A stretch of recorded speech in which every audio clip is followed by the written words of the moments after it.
2021 at 6:30 p.m. here at the ESC. The first item is a roll call. Let's see, Mr. Riley? Present. Mr. Beeler? Present. Mrs. Gates? Present. Ms. Roach? Present. Ms. Galloway? Present. Mr. Garrett? Present. Mr. Woods is present. Show that we have a quorum. All 7 board members are present. Do board members have any changes or additions to the agenda for tonight's meeting? Does the administration? The administration has no changes. Coach Saban again? Hey, Coach, I'll call you back. Seeing no changes to the agenda, do I have a motion to adopt the agenda for the meeting tonight as presented? I so move. Second. Mr. Beeler, how do you vote? Aye. Mrs. Galloway, how do you vote? Aye. Mrs. Gates, how do you vote? Aye. Mr. Garrett, how do you vote? Aye. Mr. Riley, how do you vote? Aye. Ms. Roach, how do you vote? Aye. And I vote aye. Motion carries by the vote of 7-0. The next item is the approval of minutes. Do board members have any additions or changes to the minutes of the January 13th, 2020 Board of Finance meeting? Does the administration? Administration has no changes. Do I have a motion to adopt the minutes for the Monday, January 13th, 2020 Board of Finance meeting as presented? So moved. Second. Mr. Beeler, how do you vote? Aye. Ms. Galloway, how do you vote? Aye. Ms. Gates, how do you vote? Aye. Mr. Garrett, how do you vote? Aye. Mr. Riley, how do you vote? Aye. Ms. Roach, how do you vote? Aye. And I vote aye. Motion carries by the vote of 7-0. Next item is the nomination of Board of Finance officers. Would like now to call for nominations for officers for the Board of Finance, starting with the office of President. Currently, I serve as President of the Board of Finance. I'd be willing to continue to serve as President of the Board of Finance for the next year. Are there any nominations of the Board for President of the Board of Finance? I nominate Jamie Woods and move that Mr. Jamie Woods continue to serve as President of the Board of Finance. Second. We have a nomination and a second. Are there any other nominations to come in front of the board this evening? If not, I now move that nomination cease and a unanimous ballot be cast for myself as President of the Board of Finance. Mr. Beeler, how do you vote? Aye. Mrs. Galloway, how do you vote? Aye. Mrs. Gates, how do you vote? Aye. Mr. Garrett, how do you vote? Aye. Mr. Riley, how do you vote? Aye. Mrs. Roach, how do you vote? Aye. And I vote aye. The motion carries by a vote of 7-0. I'd like to now call for nominations for the office of Secretary of the Board of Finance. Currently, Mrs. Jay Galloway serves as Secretary of the Board of Finance, and she's indicated she would like to continue to serve as Secretary for 2021 as well. Do I have any nominations for the office of Secretary of the Board of Finance? Mr. President, I would like to nominate Mrs. Aed Galloway to continue to serve as Secretary of the Board of Finance. Is there a second? I second the motion. Are there any other further nominations to come in front of the board? Seeing none, I now move that nominations cease and unanimous ballot be cast for Jay Galloway as Secretary of the Board of Finance. Mr. Beeler, how do you vote? Aye. Mrs. Galloway, how do you vote? Aye. Mrs. Gates, how do you vote? Aye. Mr. Garrett, how do you vote? Aye. Mr. Riley, how do you vote? Aye. Mrs. Roach, how do you vote? Aye. And I vote aye. Motion carries by the vote of 7-0. I want to appreciate the opportunity to continue serving as president. I'm sure Ms. Galloway extends the same courtesies to serve as Secretary of the Board of Finance. We'll now move on to the appointment of the investing officers. I'll turn the meeting over to our Board of Finance President. I'll turn this over to our Board of Finance President to bring this update. At this meeting, the Board of Finance is required to appoint its investing officers. The administration recommends that Jerry Hawkins, Executive Director of Business Services, and Mrs. Victoria Roush, Accounting Coordinator, Deputy Treasurer, be appointed to serve as the investing officers of the corporation. Do I have a motion to approve the appointment of Mr. Jerry Hawkins, Executive Director of Business Services, and Mrs. Victoria Roush, Accounting Coordinator, / deputy treasurer as the investing officer for the school corporation. I so move. Second.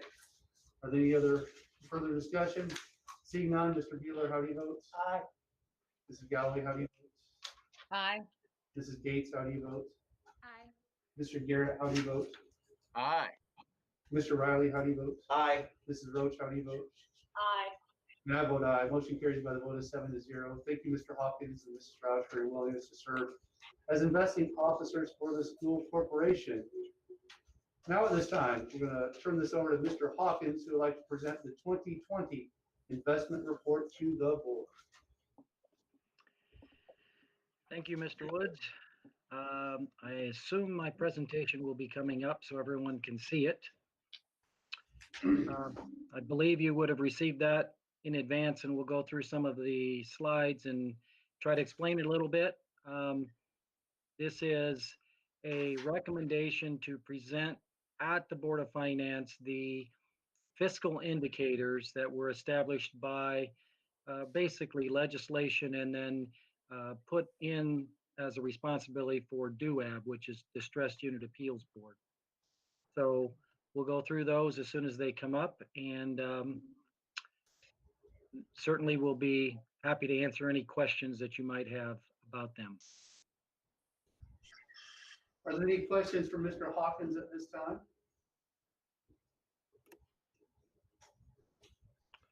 Okay, is that as big as it gets?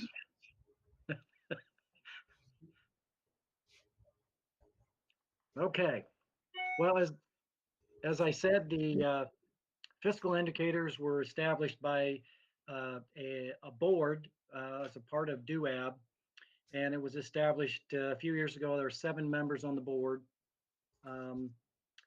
There are multiple interactive reports. You can go ahead and go to the next slide. This is the list of interactive reports, and we'll touch on each one of these. They are, I think one thing to note is these reports are already a year old in the sense that the most recent data is through 2019, December of 2019. So while we're finishing up 2020, these are reports that are actually already a bit out of date. But it is a way to look at reports and compare them to, you can compare them to other school districts, you can do all kinds of things with these reports, and they're simply indicators of different markers, in a sense, of how a school district is doing from a financial perspective. So we can go ahead and go through to the next slide.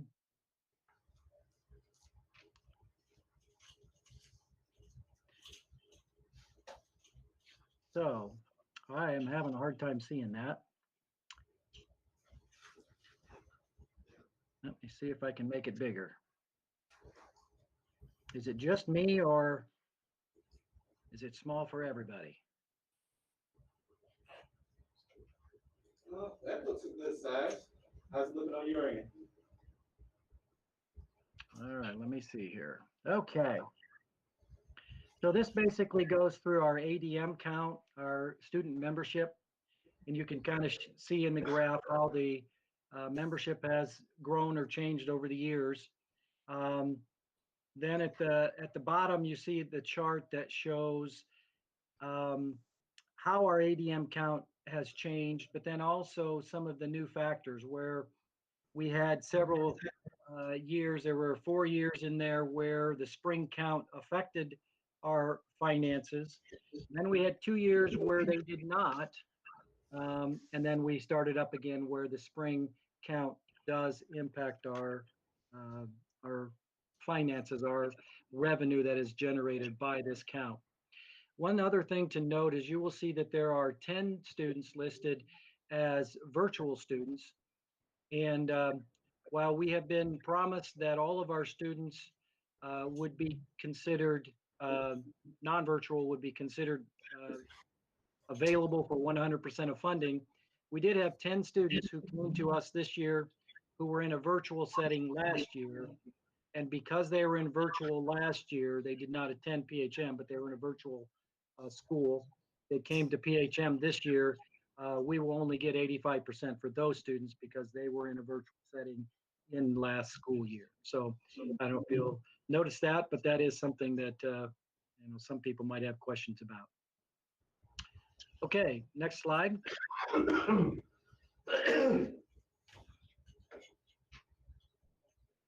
Now this slide is very busy. It shows lots of funds and basically shows progression over the years of what their balances were. One of the things that is difficult when you're comparing year over year is when they changed funds. We eliminated our general fund. So how do you compare general fund when it's not the same as the education fund that kind of replaced it? But they're similar, but not the same. So it does show through 2018, that shows the general fund, and then it went away. And in 19, it was the education fund. So you can kind of see, look at each one of the different funds, you can see what the balances have done. Again, you almost have to look at bar by bar to really get a feel for what those balances have done historically. At the bottom, that's the total of all funds of where our balances stand. I don't know if there's any questions on anything so far. Okay, next slide. Now this slide does a comparison of actual expenditures versus revenue, and it talks about surplus or deficit spending. So it just kind of looks at this and says, okay, through December 31 of 19, how did your, 19 for the last bar, but it says through that each calendar year, how did your revenue and expenditures compare? And then it says, okay, were you in deficit or surplus financing? And you can see in most cases, we've been very, very good position and continue to work at that. I don't know if there's really much more to say other than it does kind of give you a snapshot. I will tell you, we'll probably begin to look a little different. 2020 is going to be a little different picture. And you'll begin to see some of that as we give you monthly reports. We'll do a year-end report and then monthly reports as we go forward in 21. So guess we can continue. Next slide.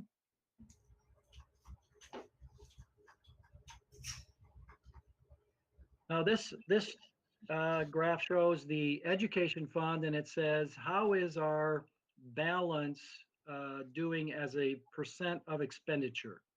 And you can see here that we have maintained a good balance compared to expenditures. And that's a very positive thing in terms of where we stand. It did drop in 2019. Some of that could be as expenditures increased a bit. Obviously, if expenditures increase a bit, even if balances stay the same, your percent would go down. So that kind of shows where we stand in the education fund.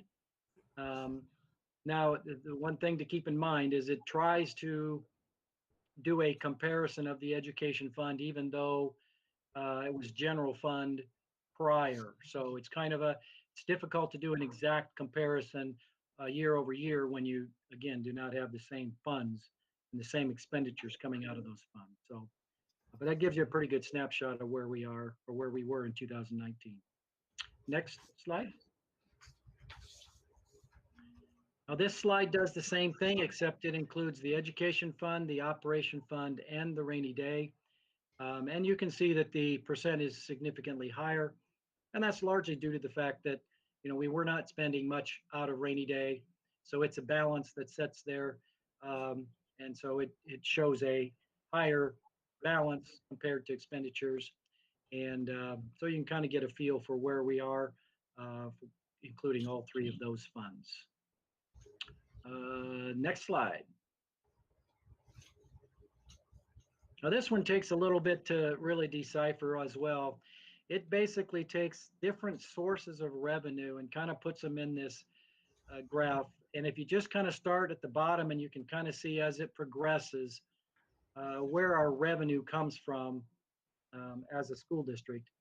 And of course, you know, the biggest one is the state. Our largest revenue source is basically the grant, the basic grant or tuition support.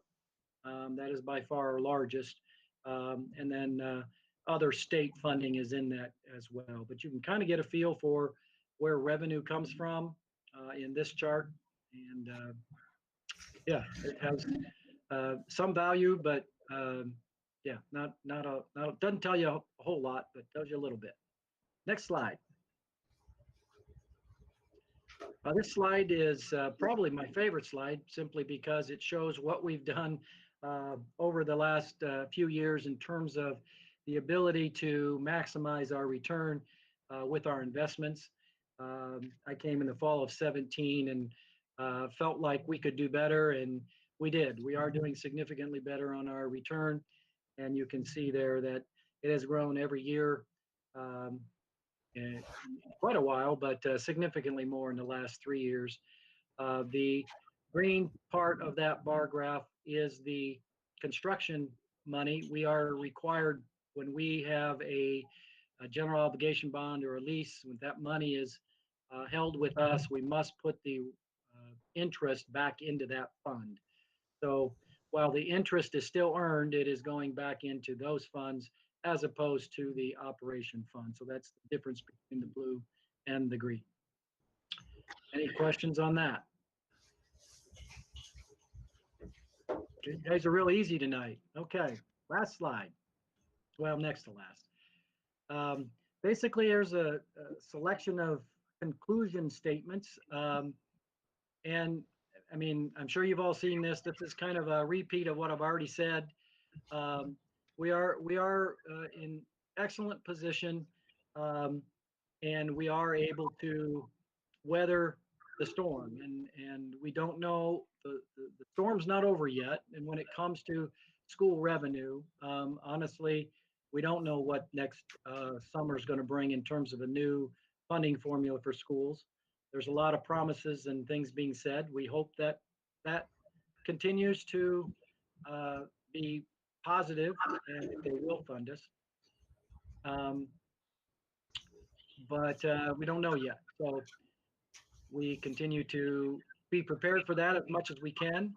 And I think the last one is important, to remembering to maintain spending controls and continue to, you know, focus on our financial needs, whatever they are. Then the last slide gives you the link to the DUAB reports. If you want to go look at those reports, you can basically go there, and then you can click on any school district in the state and run these same reports and do some comparisons if you'd like. Sometime when you've got a lot of time on your hands, it is kind of interesting, but most people don't find it isn't as interesting as I do. So any questions for me? I have a quick question. Oh. You can go first.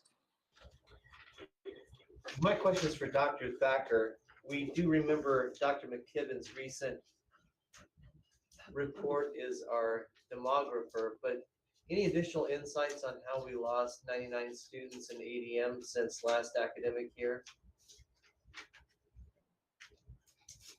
If we lost students, it would have been, they moved out of the district. Usually they would leave during the school year.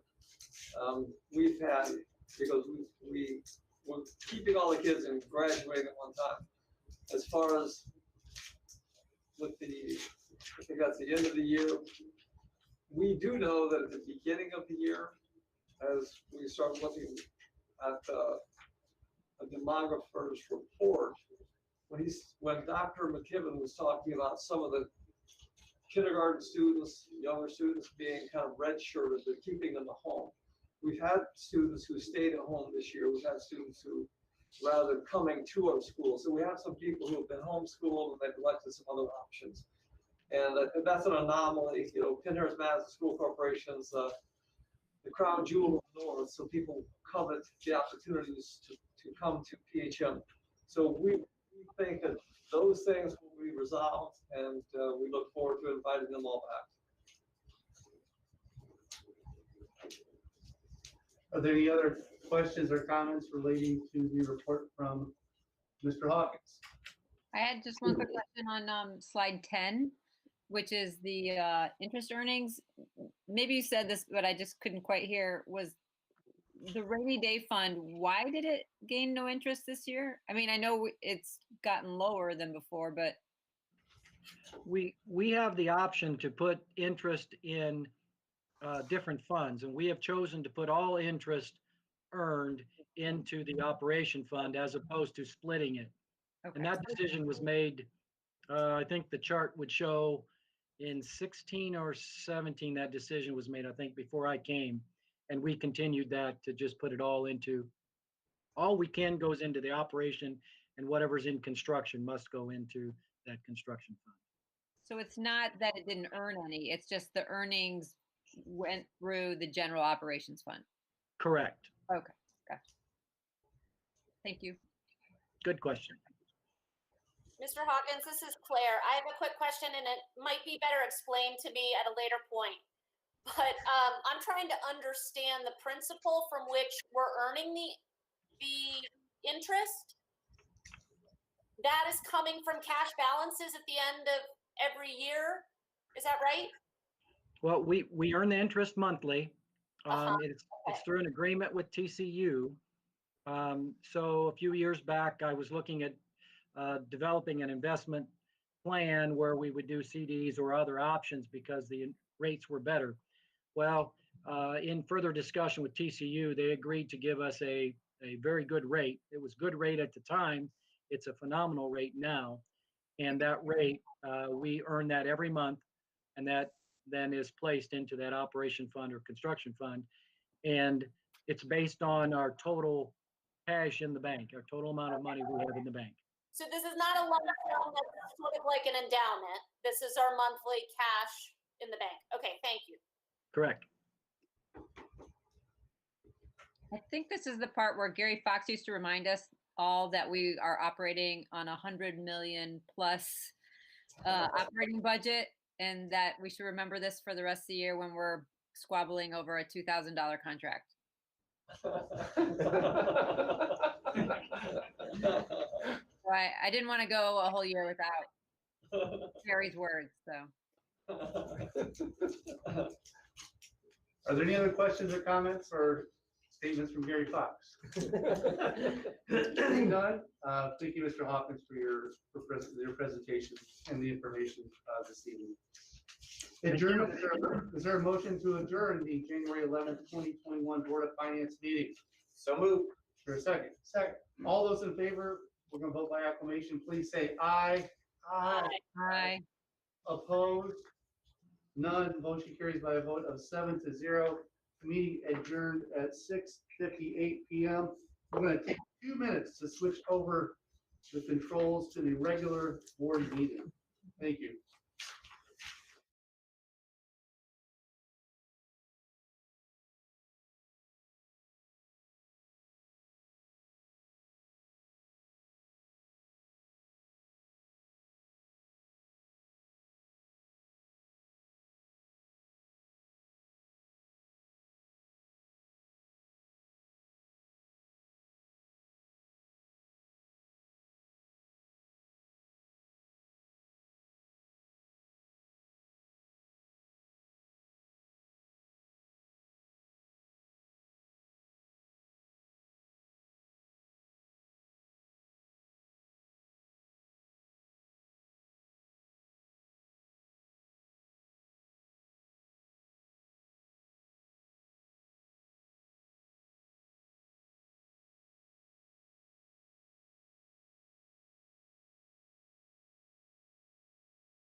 pledge allegiance to the flag of the United States of America and to the republic for which it stands, one nation, under God, indivisible, with liberty and justice for all.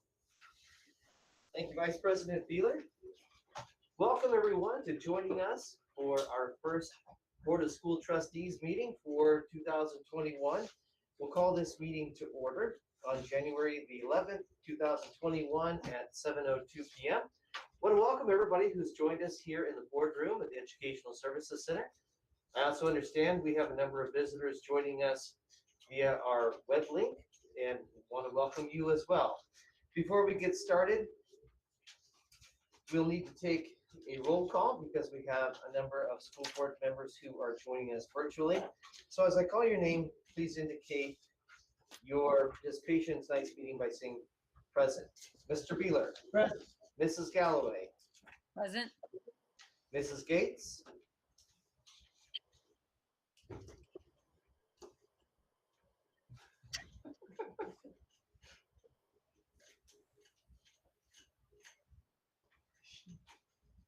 You're muted.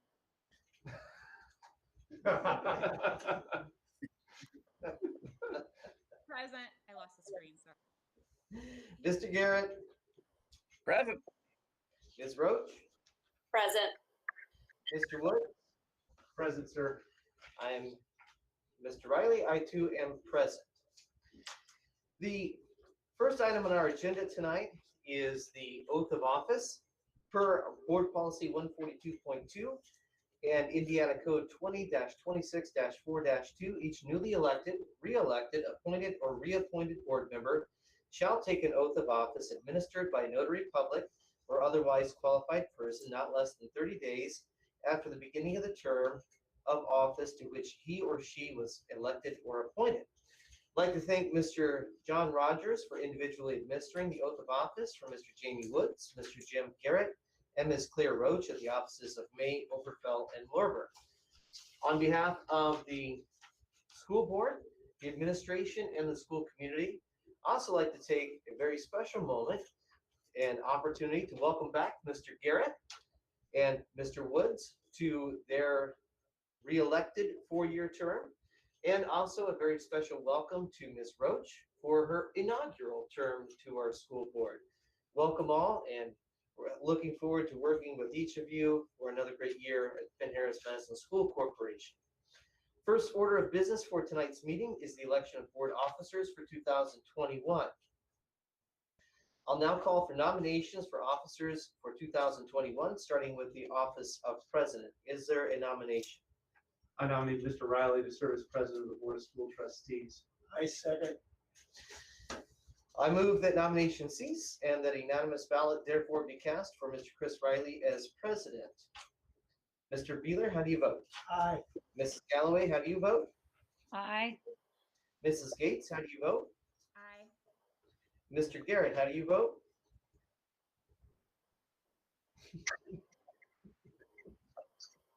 He's muted. Mr. Garrett, you're muted. My fault, I was temporarily overcome with stupidity.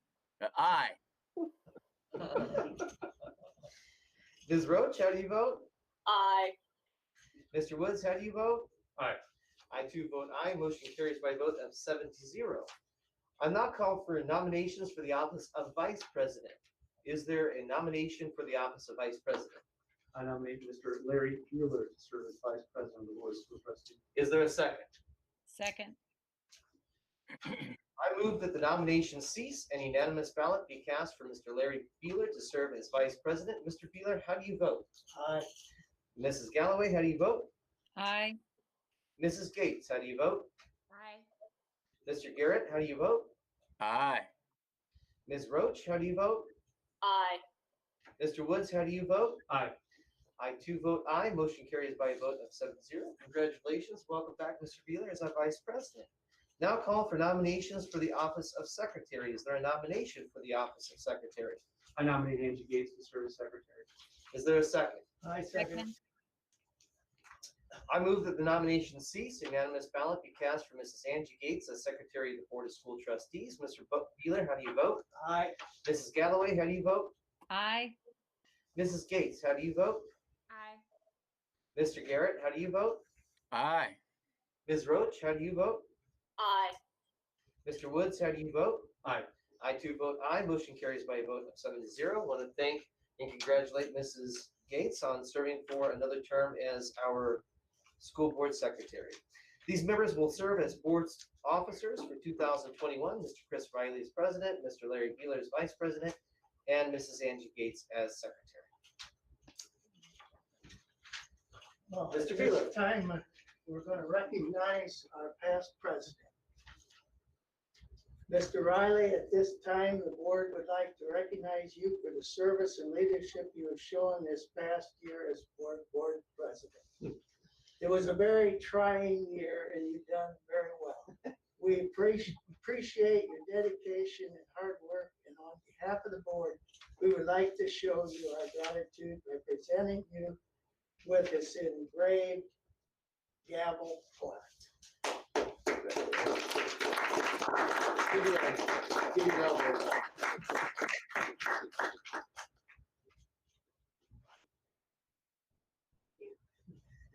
Thank you very much. It is an honor once again to serve as president of the board of school trustees. I think this is the finest school board in the country, and I am truly delighted to serve in this capacity. Thank you, board members, for giving me this honor. We'll move on to the next item on our agenda, which is the adoption of the agenda. Board members, do you have any additions or changes to tonight's proposed agenda? Hearing none, is the administration. Administration has no changes. Then do I have a motion to adopt the agenda for the Monday, January the 11th, 2021 regular board meeting as presented? I salute. Do I have a second? Second. Mr. Beeler, how do you vote? Aye. Mrs. Galloway, how do you vote? Aye. Mrs. Gates, how do you vote? Aye. Mr. Garrett, how do you vote? Aye. Ms. Roach, how do you vote? Aye. Mr. Woods, how do you vote? Aye. I too vote aye. Motion carries by a vote of 7-0. Next item on our agenda is the approval of the minutes from the December 24, 2020 executive session and regular board meeting. Board members, do you have any additions or changes to the minutes from those meetings? Hearing none, is the administration. The administration has no changes. Then do I have a motion to approve the minutes from the December 14, 2020 executive session and regular meeting as presented? So moved. Second. Mr. Beeler, how do you vote? Aye. Mrs. Galloway, how do you vote? Aye. Mrs. Gates, how do you vote?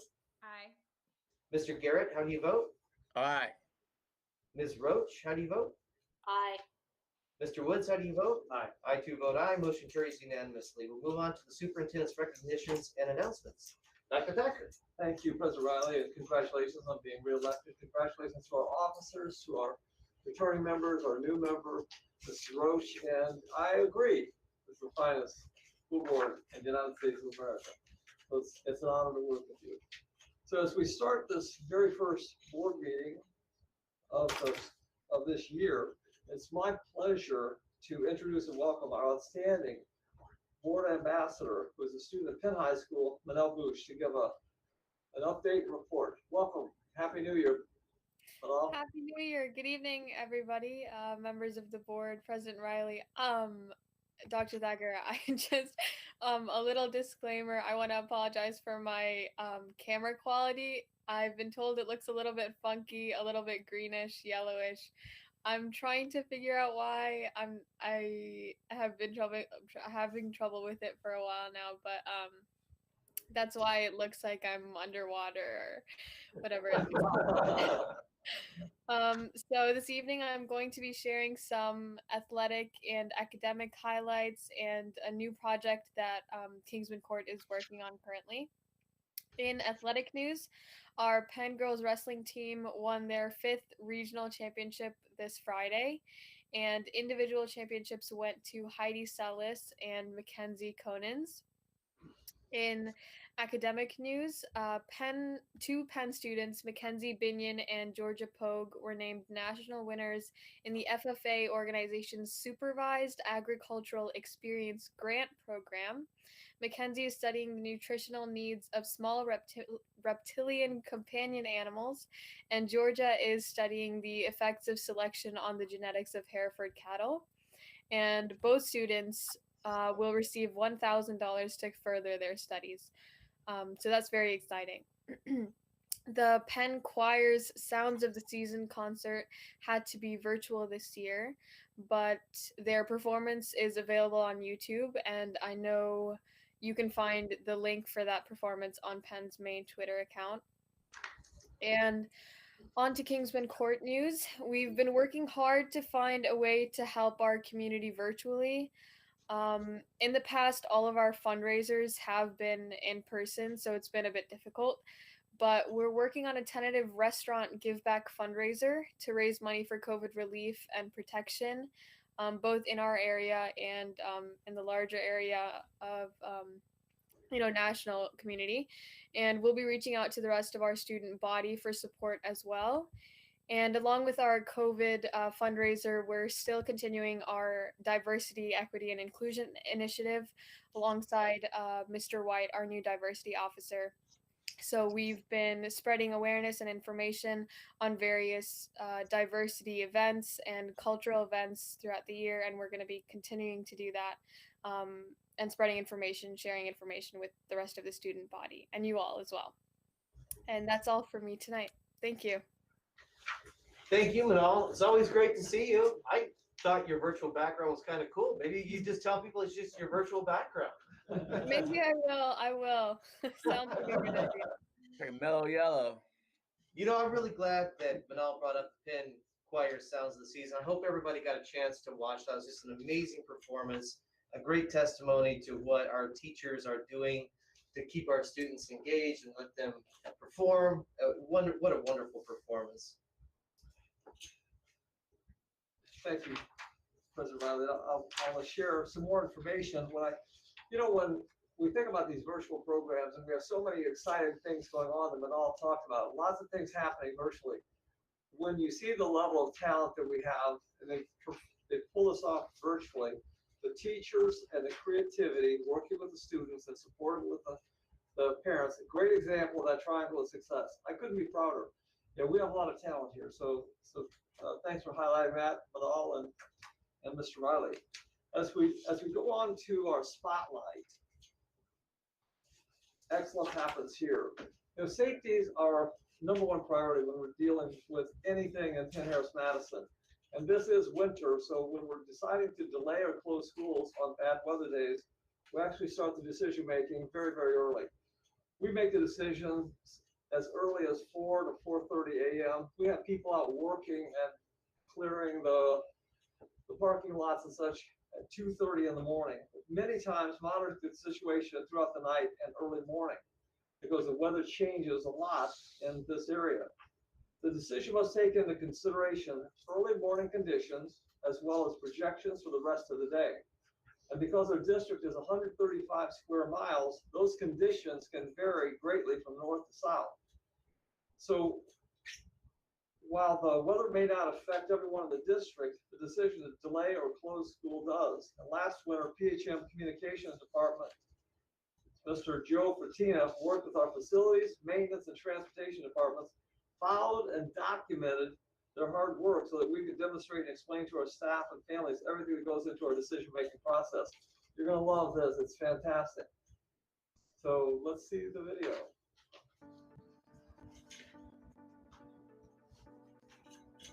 Weather in northern Indiana can be unpredictable and at times severe, so we want to give you a quick guide to the closing and delay procedures of the Penn-Harris-Madison School Corporation. The decision to close or delay school because of fog, flooding, extreme cold weather, ice, or snow is based on a number of variables, including visibility, actual and projected snowfall, ice, wind chill, the ability of the bus fleet to safely transport students, road conditions, and power and heat to our buildings. It's important to remember that PHM covers 135 square miles, and while some parts of the district may be clear, there can be other parts facing adverse conditions. The PHM administrative team will make the decision that is in the best interest of the district as a whole. Some of our buses start their routes as early as 5:45 a.m., with the earliest elementary bus pickup time shortly after 6 a.m. Therefore, it becomes necessary to notify all parents of a delay or closing by 6 a.m. During the winter 2020-2021 timeframe, whether PHM students are either in person or virtual, PHM teachers, support staff, and administrators are all still reporting to our school buildings during this time, whether they are elementary or secondary. This means that a 2-hour delay will still affect virtual students because road conditions may be unsafe for staff members. Therefore, virtual students will have a 2-hour delay for the start of their classes, just like in-person students. If PHM administration makes the decision to close schools because of weather, all students will have an e-learning day. That means no classes will be taught live virtually. Parents and staff will be kept informed about delays or closings through several forms of communication, including school messenger phone calls and texts, local TV stations, the district website, phmschools.org, and the district's Facebook and Twitter accounts. You can make sure you receive school messenger weather and all emergency notifications by keeping your contact information up to date with your child's school. You can then change your notification preferences through the school messenger parent portal. Information to assist you is located on the PHM website at phmschools.org/parents/school messenger. Sometimes the weather forecast shows that conditions will worsen through the afternoon and evening hours. When that happens, the district's administrative team will decide the status of after-school and evening activities. That information will be shared through coaches, teacher sponsors, or the school. Sometimes, if the situation warrants it, the information is also shared with the local TV stations, the district's website, and social media accounts. For more information about PHM's winter weather procedures, as well as information about other weather events that could impact school, visit the Closings and Delays Procedures page of our website at phmschools.org/delays-closings.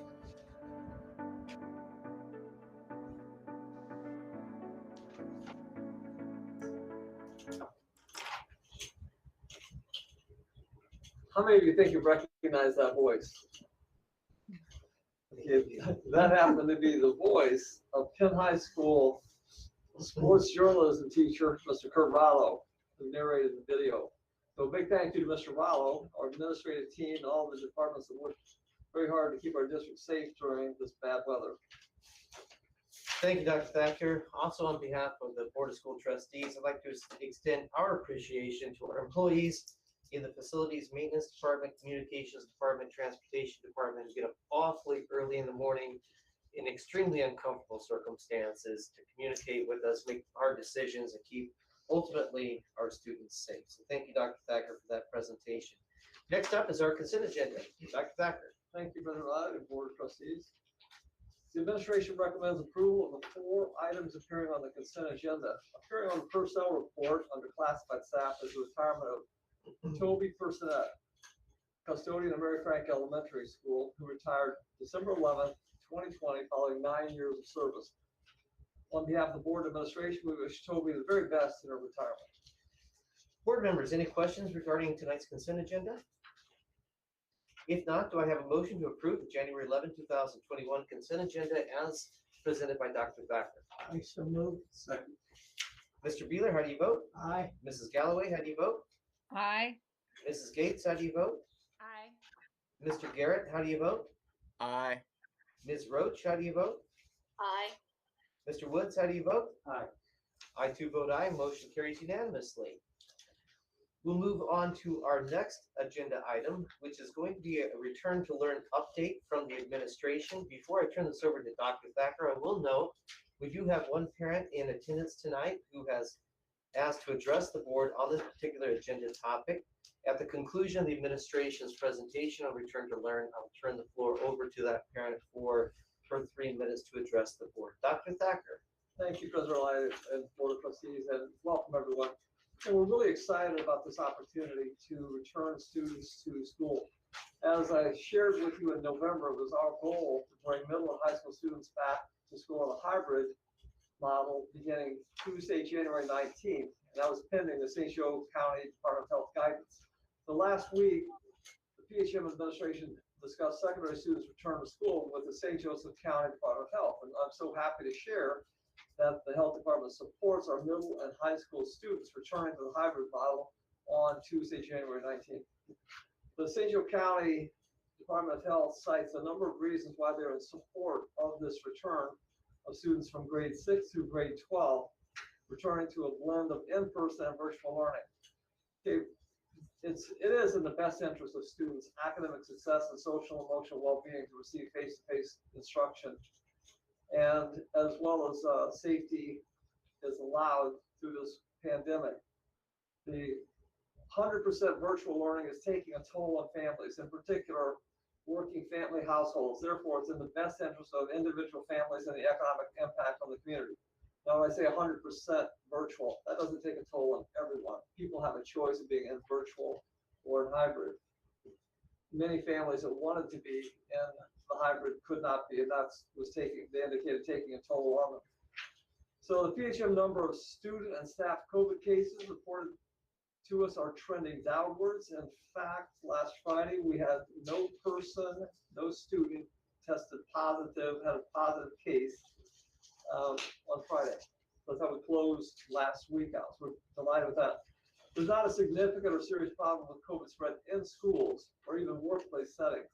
The largest reason for community spread is small recreational gatherings in people's homes. The St. Joe County Department of Health also stated the recommendations they put in place in November, they thought through the holidays, they thought helped the area hospitals and local hospitals stabilize. So we are very, very excited to have the students come back, and we'll be welcoming them back very, very soon. So welcome, everyone. Thank you, Dr. Thacker. Board members, any questions or comments for Dr. Thacker on the Return to Learn update?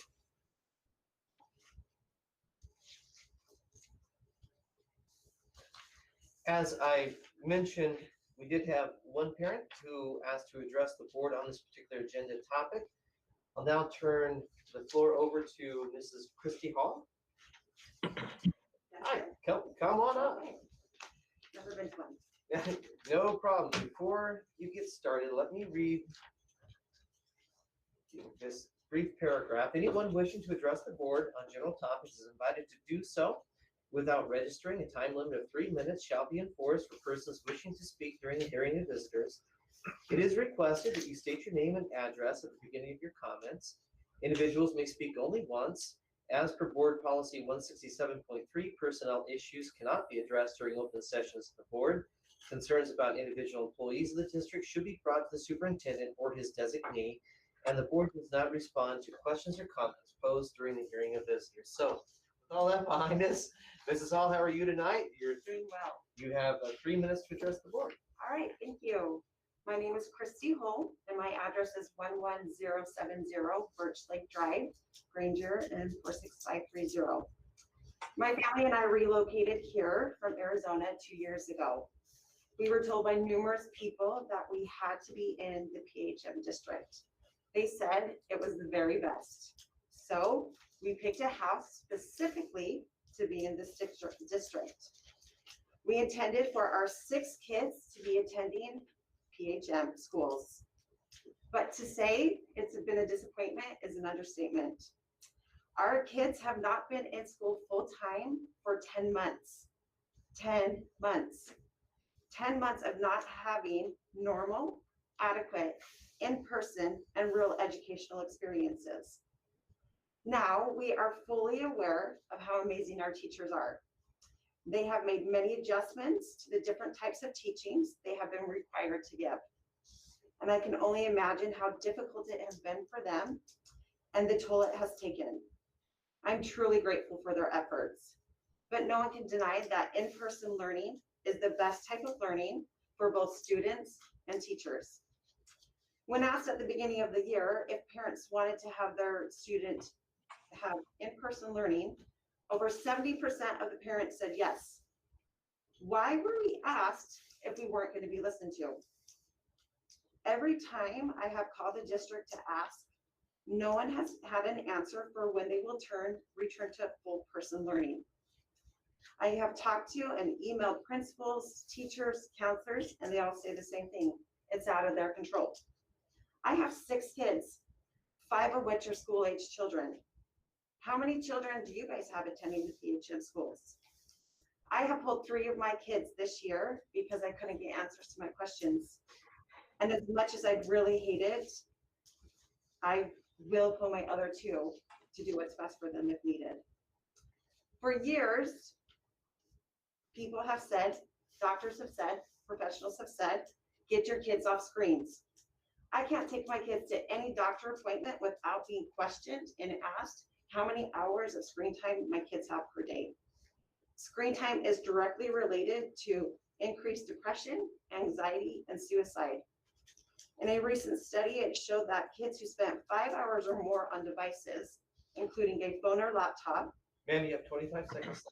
Okay, nearly half of them have contemplated suicide, planned it, or attempted it at least once, compared to the 28% that have had less screen time per day.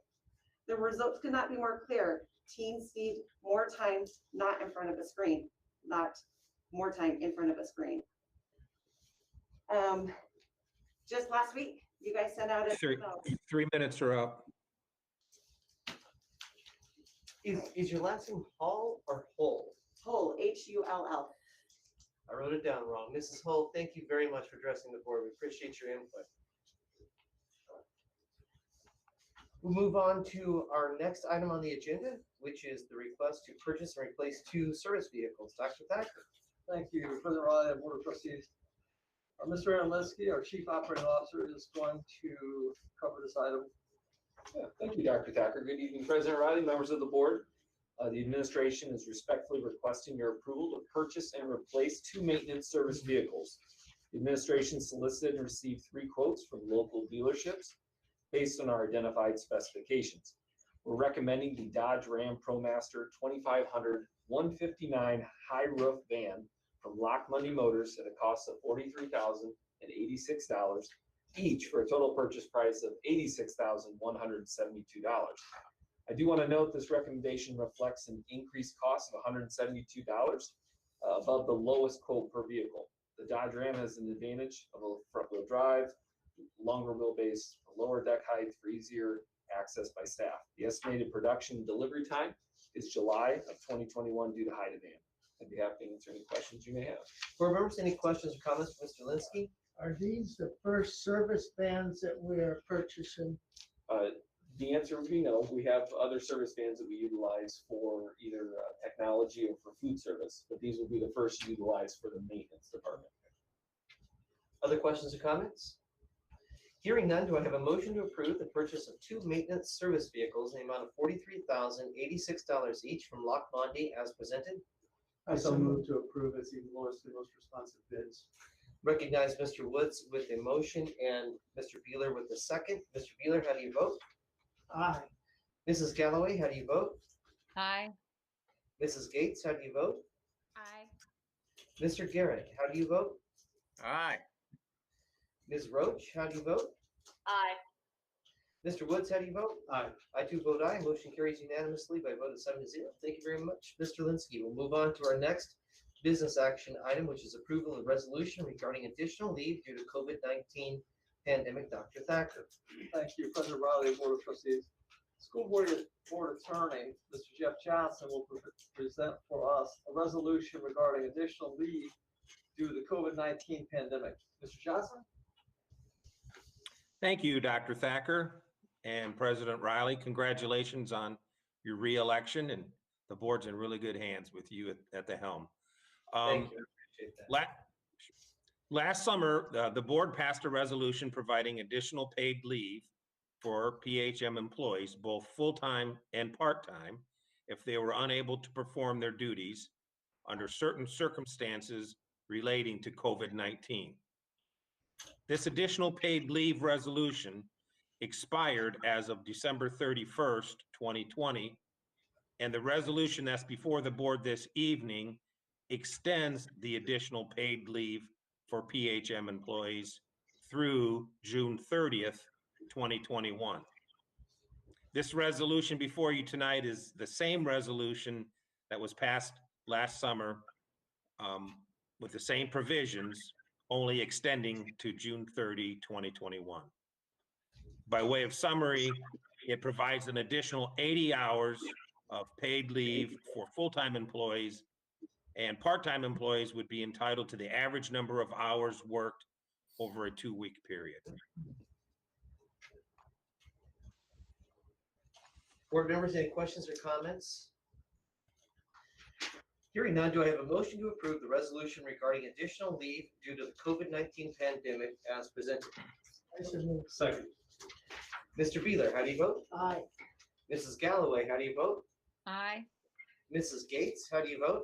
Aye. Mr. Garrett, how do you vote? Aye. Ms. Roach, how do you vote? Aye. Mr. Woods, how do you vote? Aye. I too vote aye. Motion carries by a vote of 7-0. Thank you as always, Mr. Johnson. We appreciate all your work. Moving on to our final business action item, which is approval of the resolution regarding reducing quarantine days due to COVID-19. Dr. Thacker. Thank you, President Riley, and Board of Trustees. School Board Attorney, Mr. Jeff Johnson, will present the second resolution for us regarding reducing the quarantine days due to the COVID-19 pandemic. Mr. Johnson?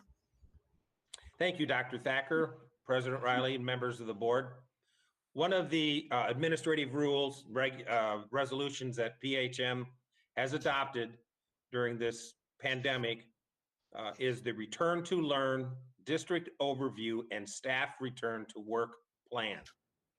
Within that administrative rule, we established a quarantine period of 14 days for persons who had certain COVID-19 related circumstances, such as exposure to someone who had COVID-19. Based upon recent guidance from the CDC, it is the recommendation of the administration that the quarantine period be changed from 14 days to 10 days. Otherwise, the resolution would remain the same. Board members, any questions or comments? I do have a comment or suggestion for the administration. Given this change, it has been suggested to me by one of our concerned parent groups that this information be widely disseminated so that all parents are aware of the change, because with all of the information, it's kind of hard to keep up with things. So I think that we need to make sure the parents are aware of this and keep reminding them. Do I have a motion to approve the resolution regarding reducing quarantine days due to COVID-19 as presented? So moved. Second? Second. Mr. Beeler, how do you vote? Aye. Mrs. Galloway, how do you vote? Aye. Mrs. Gates, how do you vote? Aye. Mr. Garrett, how do you vote? Aye. Ms. Roach, how do you vote? Aye. Mr. Woods, how do you vote? Aye. I too vote aye. Motion carries unanimously. Thank you again, Mr. Johnson. We'll move on to our business report item for the evening. Dr. Thacker. Thank you, President Riley and Board of Trustees. We have a really exciting presentation tonight. We are going to be talking about safety and security, and on this the mid-year report. I'm proud to say that Security 500 magazine has ranked Penn-Harris-Madison School Corporation number 6 in the nation for safety protocols for the second consecutive year. So you're going to be hearing from a fabulous leader, Mr. Mike Sager, who is a Gov 30, which means 30 people nationally received this award. So he's a national award winner, one of the 17 most influential security personnel in the entire country. And so to add any information, the Chief Operating Officer will add something and introduce our outstanding safety director. Thank you, Dr. Thacker. Good evening once again, President Riley, members of the board. Safety and security is a top priority for the Penn-Harris-Madison School Corporation. We believe that safety is everyone's responsibility and encourage you that if you see something, say something in relation to safety concerns. Tonight, it's my pleasure to introduce Mr. Mike Sager, Director of Safety and Student Services, to share a mid-year update. Mr. Sager. Thank you, Mr. Kalinsky. Superintendent Thacker, Board President Riley, members of the board. Thank you for inviting me to talk about my favorite topic, safety, security, and student services. As Mr. Kalinsky said, safety is considered one of our top priorities. We know that students can't achieve their full academic potential unless they feel safe in school, both physically and psychologically safe. We know that. So for the past decade, and further, we have been striving to achieve that culture of safety that we all want, that our parents, our students, the patrons that visit our campuses want each and every day during school. So we try to achieve that culture of safety. The school board, the superintendent, the administration, the staff, for the last decade has been very proactive in trying to achieve various layers of security. And so in doing so, we as a community have achieved some recognition in the past couple of years through Security Magazine.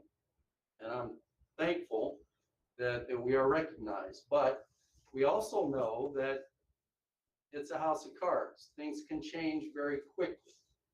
So it's just a day-to-day approach that we approach safety and security. We know that things can change quickly, but we have to keep our finger on the pulse of our students and our staff to make sure that things are operating effectively and safely. And we've done that, and we feel like from a community standpoint, we are continuing to achieve that culture of safety, and that's our goal. I'd like to go back just a little bit to try to explain a little about where we started with our layers of security, because our 3 layers of security is what is of interest nationally. The school board and the superintendent in 2013 made a huge decision to allocate funds for safety and security. And in 2013, we took some drastic measures to improve our overall safety and security within all of our schools. Those 3 layers include, first of all, making sure that we have emergency operations plans in place, right? So within 60 days of the start of school, every year, we have to update our crisis plans. So I'm going to pass out, this is just a flip chart of our existing crisis plan. It's just a snippet of the plan I'll be providing to each of the board members. But this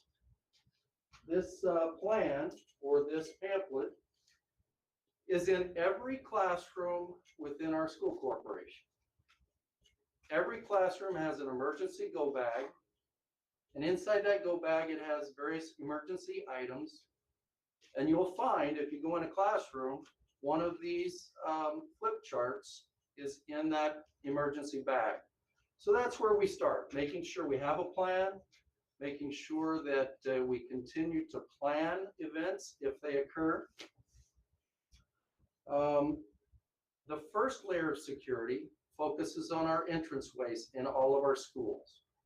And again, we have 3 layers in all of our schools. We have an A-phone intercom system that we're able to communicate with from an individual outside the building to our office areas.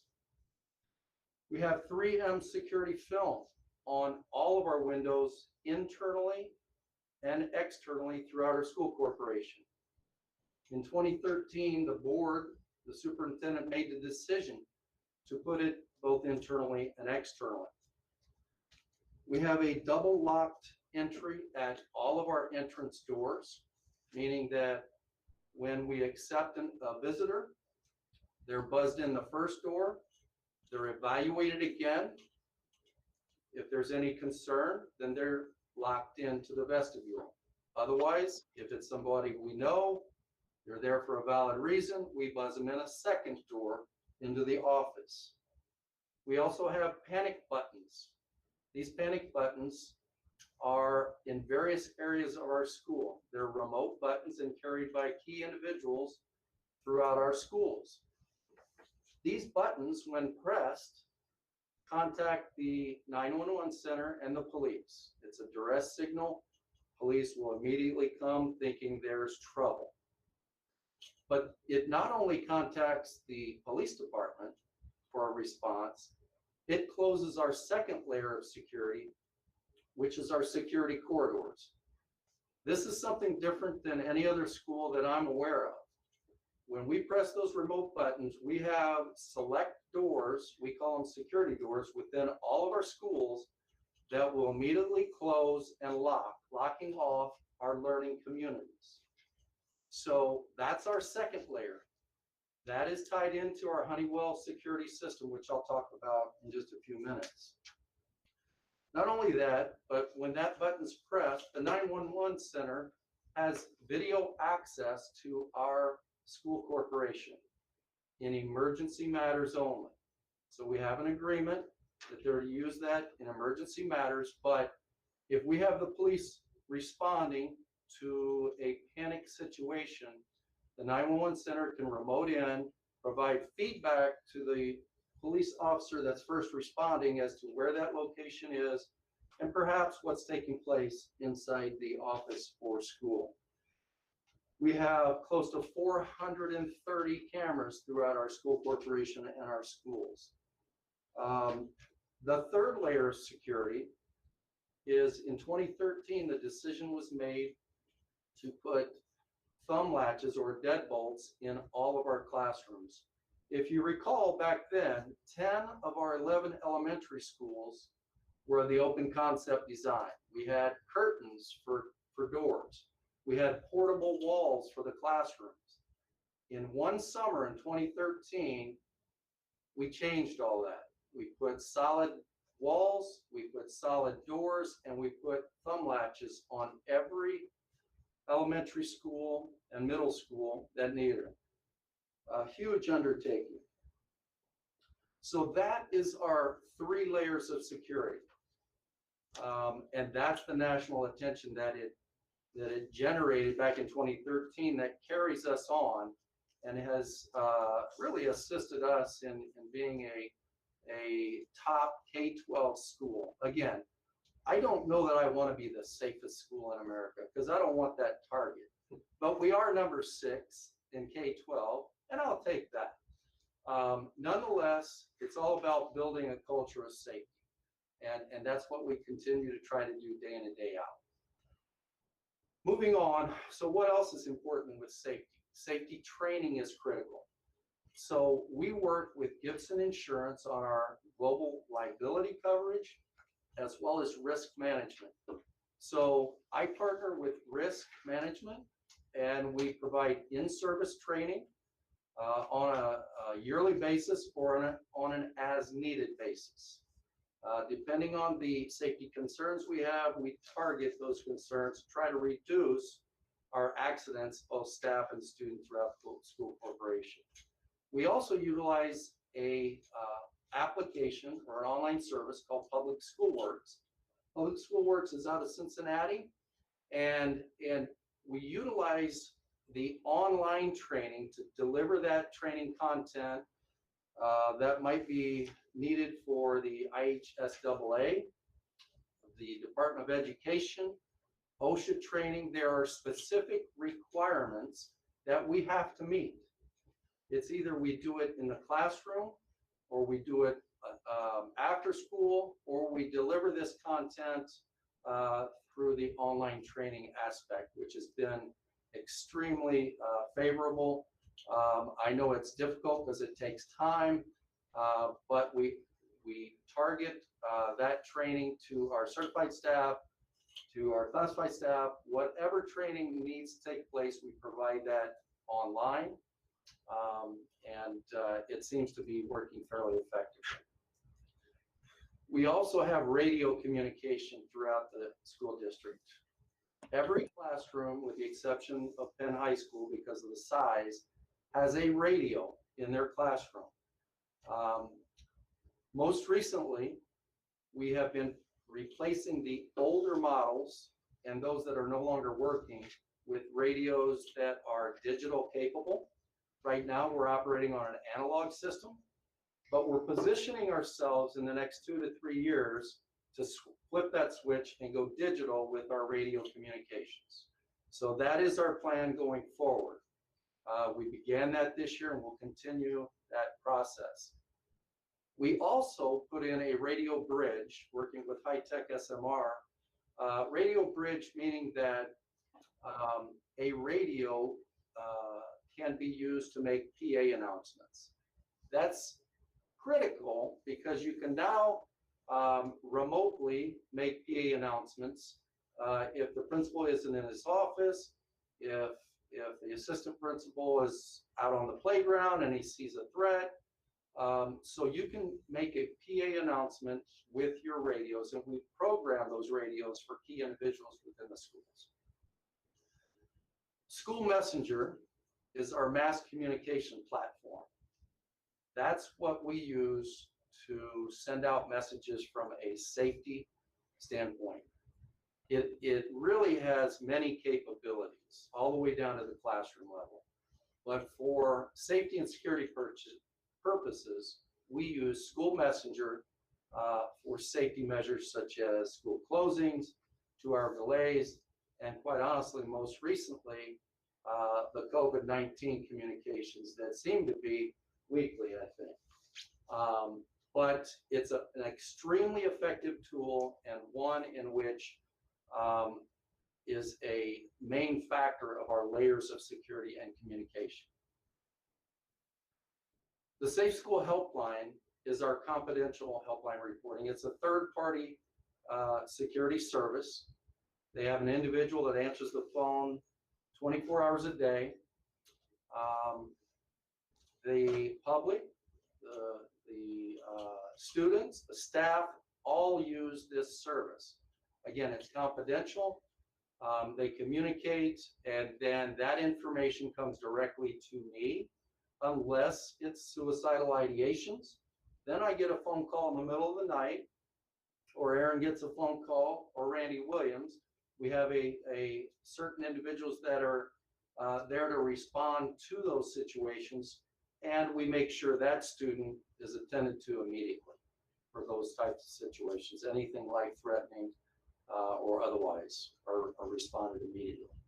So the Safe School Helpline, again, is critical to an overall school program. As Aaron indicated earlier, if you see something, say something. And that's important. As a community, we want to say something, and we want to share so we can get the help, whether it be social emotional or an immediate response or counseling service. Electronic access controls and video management systems are by Honeywell here at EHM. Our electronic access controls is how we manage our doors. We set doors electronically to open and close based on a schedule. We use the Honeywell access control system for our panic buttons. That's how we get our doors to close. Everything is integrated with one another from a video standpoint and access control standpoint. Very powerful system. It's how we create our IDs, give staff access to our buildings, and it's managed right here at the Educational Services Center. The video system, as I mentioned earlier, we have over 430 cameras in our school corporation. The video system is integrated. It has access to specific individuals across the district or just school related. For example, at my desk, I have access to every camera in the school corporation.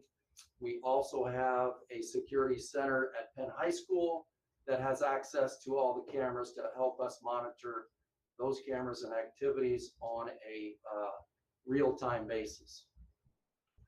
Visitor management and volunteer management by Safe Visitor. Safe Visitor is a company out of Fort Wayne. It's an Indiana company, and we use it for human resource background checks. We use it for visitor management. It is a system whereby they scan their identification, state-issued identification, and it checks them against the National Sex Offender Registry so that anybody visiting our school is checked from a basic standpoint. Volunteers are also checked through a background check, a little more thorough background check that is completed automatically through Safe Visitor, either online or they can complete an application, and our offices will do that background through the Indiana State Police background checks. So believe it or not, the Visitor and Volunteer Management Program is a critical program because of the amount of visitors we get day in and day out at our school corporation. So I can't say enough about Safe Visitor. Not only that, but it has a vendor module as well. That vendor module allows us to manage our construction groups or service individuals that come in and out of our buildings. Facilities has recently mandated that all their bids, in order for them to access our schools, they have to have they have to be a member of Safe Visitor and be approving vendor there so that we can go in and ID an individual when they're standing at the desk and identify if the background check's been done. So background checks are really important as it relates to the safety and security of our students. Our threat assessment program. We have been tracking threats for over 6 years now. Every threat a student makes is identified. It is assessed using our threat assessment tool that we have. Each school has a school threat assessment team that evaluates those threats if it's a student situation. And then we also have a district threat assessment team. This district threat assessment team meets on a monthly basis. And if that threat is a transient threat, which 98% of all of our threats are transient related, meaning they didn't have any real intent. Any that is a substantive threat or serious substantive threat, we then evaluate, and we continue to evaluate those on a monthly basis throughout the school year. So we continue to monitor their online activity, what they're doing, make sure the counseling, make sure getting the support they need, so that we don't have someone acting out. So we get them the services that they need. We also provide training in the area of threat assessment. Nicoletti Flater Associates just this past year conducted an evaluation of our threat assessment program. We also have a physical threat assessment done at each of our schools. We use the Virginia model, but since then we've created an updated threat assessment tool that incorporated the Virginia model by Dewey Cornell and the Nicoletti Flater model, which is what we're currently using today. And we use that online. It's a program that we work with our technology offices, and we monitor, again, all of our threats on a monthly basis. Our Aed Lifelink Safety program, we've just moved to all of our school AED units are now the CR2 models. These CR2 models are wireless, and they report their health on a monthly basis. We still inspect them to make sure that the green light, make sure the battery's operating, but if there's anything wrong with it, it reports to us automatically, which is great. We only have 2 that are not the CR2 models, and one is here, that's a Zoll unit, and the other one's at Transportation Center. But this year, we were able to migrate completely to the Lifelink program. We also have bus safety stop arm camera systems that, as you are aware, in December were approved. This is exciting. This is just another layer of security and safety in our school corporation that adds to all the other things I've been discussing. February 1st through the 9th, the 113 buses will have the stop arm camera system installed.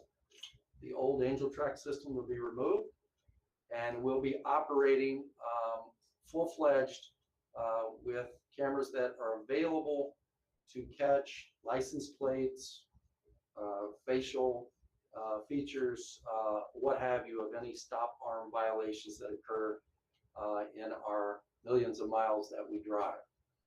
They also have GPS monitoring, so they know exactly where the bus is, at what time, etc. All of that, if we do have a violation, will be packaged by our transportation department, and the St. Joe County Police or Mishawaka Police, whichever jurisdiction, will be contacted, and that information will be shared for a report purposes. Finally, I'd just like to announce that I wrote a grant for the Indiana Department of Homeland Security. It's the Safe School Security Grant, and it's in regards to locks and lights. And so we were awarded $100,000 to assist our district in recoring any, if not all, of our schools. Initially Penn High School and some of the other key components. We will begin, but and we've already instituted lights to ensure the safety of all of our staff as they enter and leave our schools. Lighting is important to security as well as locks. So that's a big project. I'd like to acknowledge that our facilities department will be initiating this project with locks, and that is their forte, and I'm glad that the grant can assist them in getting that and the operations piece done. Not only that, but I wrote a grant with the Penn-Harris-Madison Education Foundation. This is on the student services side. I wrote a grant, and in working with the foundation, they approved the grant, and we are providing all of our schools with hygiene bags for students that are in need. I have recognized that that we have many students, especially during the COVID-19 time period, that are needing assistance. And so these bags will be individually identified for students who may have a need. So we have girls' bags, we have guys' bags, we have young adult bags, but these bags will be certainly helpful for students who don't have shampoo, don't have a comb, don't have a toothbrush. All of these things are inside these bags and will provide some assistance. And our goal is to help build student self-esteem, to help build their confidence, because again, we know if they don't feel confident in school, they're not going to perform like they should. So we want them to be confident, we want them to be outgoing, we want them to be safe, and we want them to feel good emotionally. And that's all I have for you this evening. Is there any questions? Board members, any questions or comments for Mr. Sigurd? Yes, I have a couple.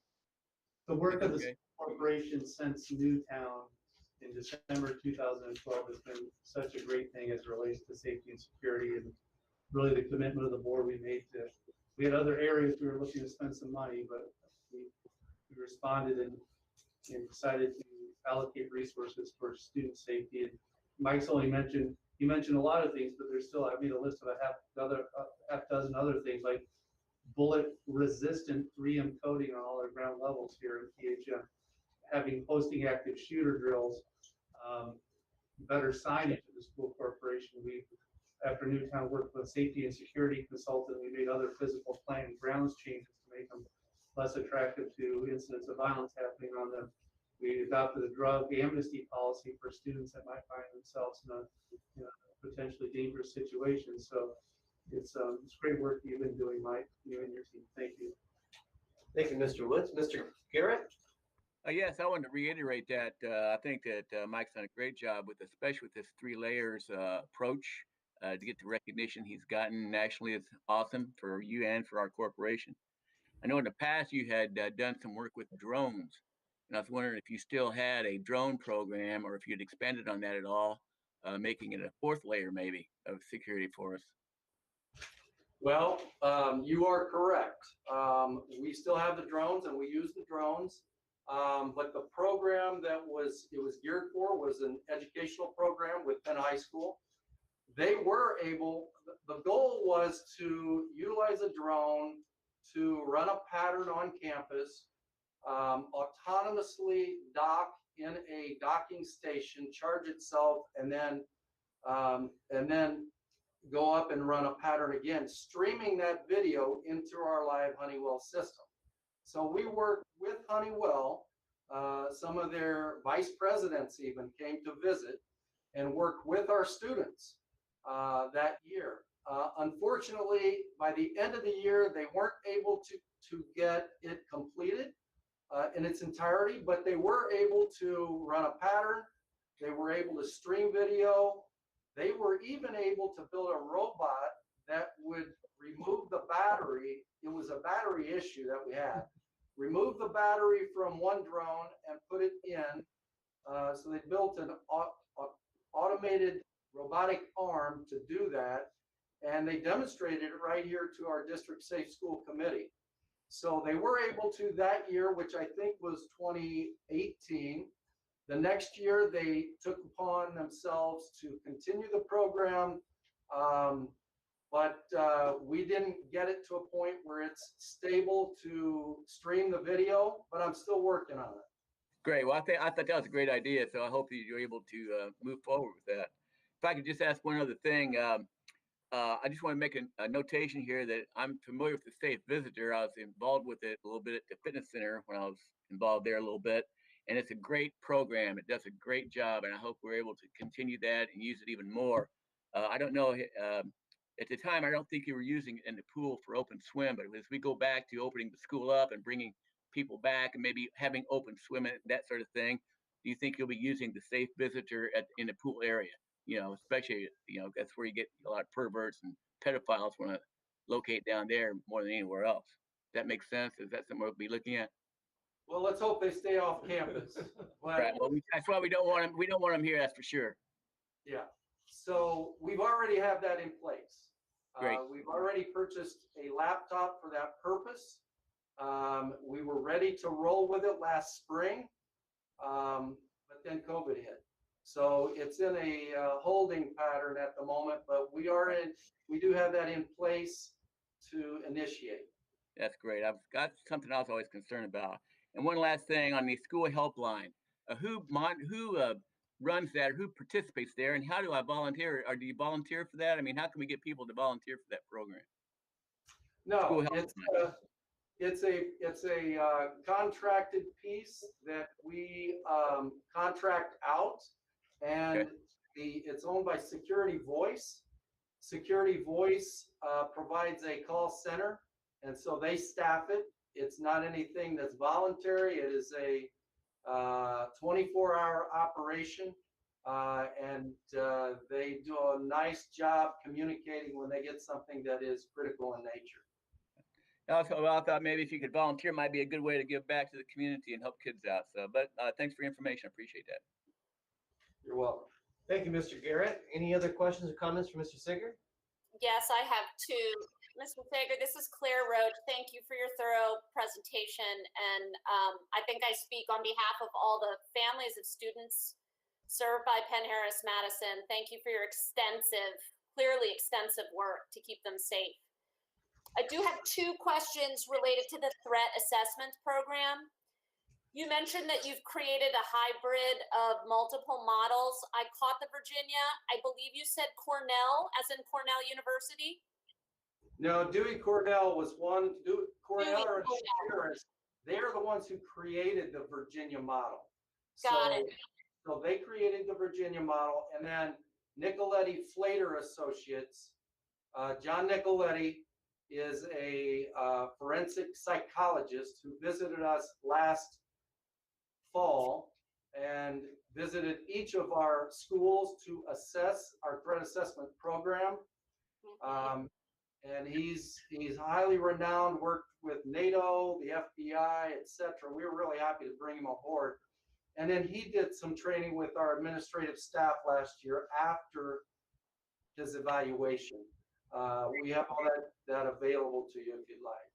Thank you. And then my final question was, you mentioned getting students the services that they need if they're recognized as being on a threat list or what have you. I don't necessarily need to know this tonight, but I am curious to know potentially for a future conversation. What is the nature of those services? What kinds of adults are working with students and the different, supports and mechanisms we have in place to make sure those children get what they need? Sure, I'd be happy to share that with you and gather that information for you. The initial assessment is whether it's a transient matter, meaning it's just, hey, fly by night saying, or they have a plan. And then if there's a plan or something that leads us to think or believe they have a plan, we're reacting immediately by contacting the police. And then as we move through, then we'll try to offer counseling services. But I'll be glad to share further with you if you'd like. Thank you. You're welcome. Thank you, Ms. Roach. Any other questions or comments for Mr. Seger? I have a question for you, and then I have a comment.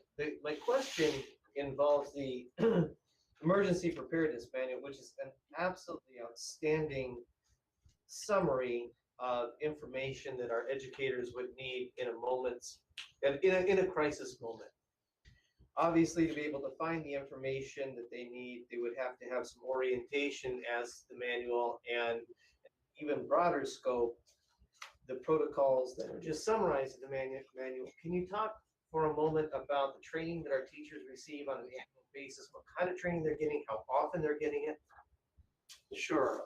A lot of the training is done for our public school works application. So I've created various videos with our school resource officers, whether it involve active shooter training or otherwise. So a lot of that training is delivered through Public School Works to their computer desktop. It is not a required training, it is recommended. We have two different types of trainings, but that's the delivery method for a lot of the training. Not only that, but there are school safety committees. So the principal in each of the schools, they update, well, I update the master manual, provide it to a school.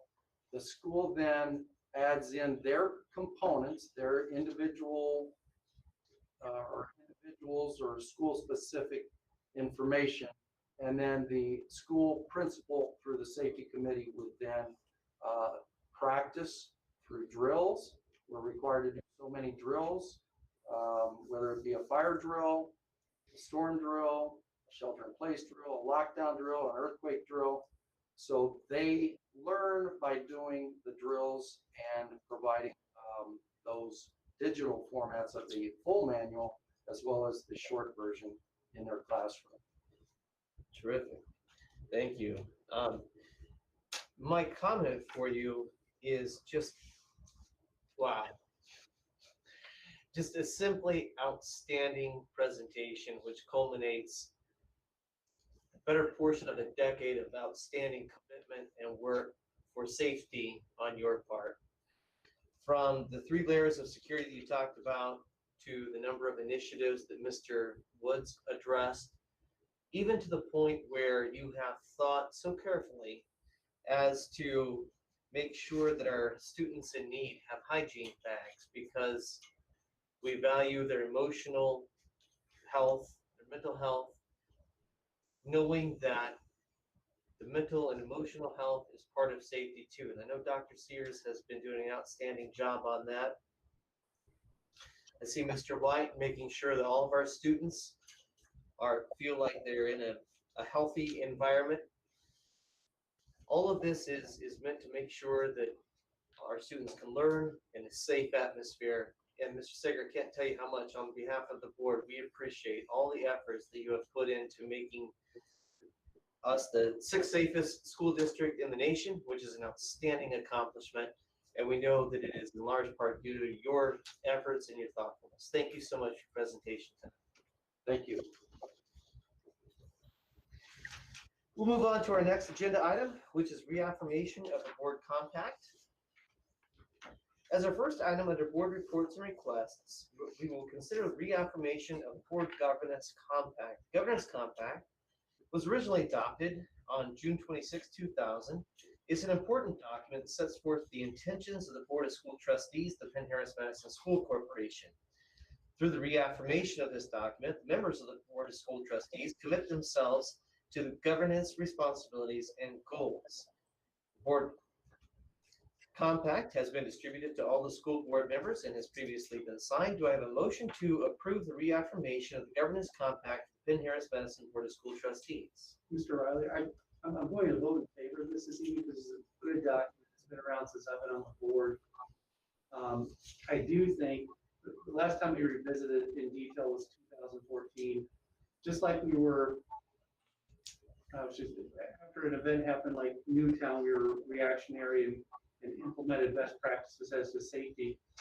I think after some recent events over the last year in society, I think it would be a good thing for the board to look at our mission, vision, values, how we define a successful graduate, and the goals of the corporation, the superintendent, especially through the lens of working with Ms. Sears and Mr. White, and to make sure the initiatives that we have regarding social, emotional learning, diversity and inclusion, anti-harassment, things of those nature are crafted into this document. I know that we have all the great nuts and bolts in here, but to revisit this document over the summer as a board with the help of Dr. Sears and Mr. White, I think would be a good thing for us. So when we come back in 2021 school year, hopefully all in person, we will be able to have a document that maybe reflects some of the good work that's been going on here these last many months.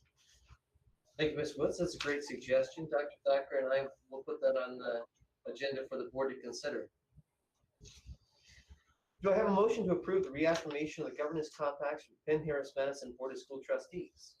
So moved. I'll recognize Mrs. Galloway and then Mr. Beeler with the second. Mr. Beeler, how do you vote? Aye. Mrs. Galloway, how do you vote? Aye. Mrs. Gates, how do you vote? Aye. Mr. Garrett, how do you vote? Aye. Ms. Roach, how do you vote? Aye. Mr. Woods, how do you vote? Aye. I too vote aye. Motion carries unanimously by a vote of 7-0. Next item on our agenda is appointment of the ex-officio member of Penn-Harris-Madison Education Foundation.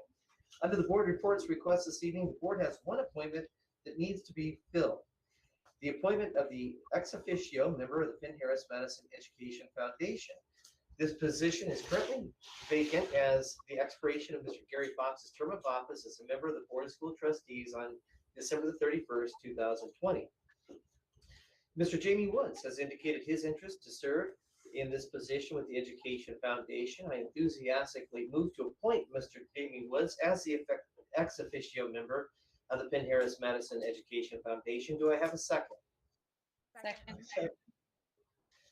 Mr. Beeler, how do you vote? Aye. Mrs. Galloway, how do you vote? Aye. Mrs. Gates, how do you vote? Aye. Mr. Garrett, how do you vote? Aye. Ms. Roach, how do you vote? Aye. Mr. Woods, how do you vote? Aye. I do vote aye. That motion carries unanimously by a vote of 7-0. Thank you, Mr. Woods, very much. You're very well suited for that position. Next item on the agenda is board reports. Board members, do you have anything to request or report at this time? Hearing nothing, then we'll move to the hearing of visitors. I will take this in two steps. Anybody who is here in the ESC who would like to address the board will be given first option. And then we'll move to anybody who is joining us via our live video stream. So at this point, is there anybody in attendance who would like to address the board? Seeing and hearing none. Ms. Bradbury, ask you, is anybody via our video stream asked to address the board? No, sir.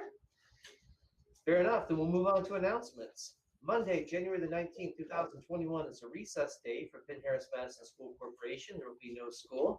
The next regular meeting of the Penn-Harris-Madison Board of School Trustees will convene on Monday, January the 25th, 2021 at 7 p.m. here at the Educational Services Center. On behalf of the Board of School Trustees, I do want to welcome everybody back to a new school year under 2021. A happy new year. Thank you all so much for attending tonight. Do I have a motion to adjourn the January 11, 2021 regular meeting of Penn-Harris-Madison Board of School Trustees? I so moved. Second? Sorry. Mr. Beether, how do you vote? Aye. Mrs. Galloway, how do you vote? Hi. Mrs. Gates, how do you vote? Aye. Mr. Garrett, how do you vote? Aye. Ms. Roach, how do you vote? Aye. Mr. Woods, how do you vote? Roll Tide roll. Yes. Motion carries unanimously and the meeting is adjourned at 8:17.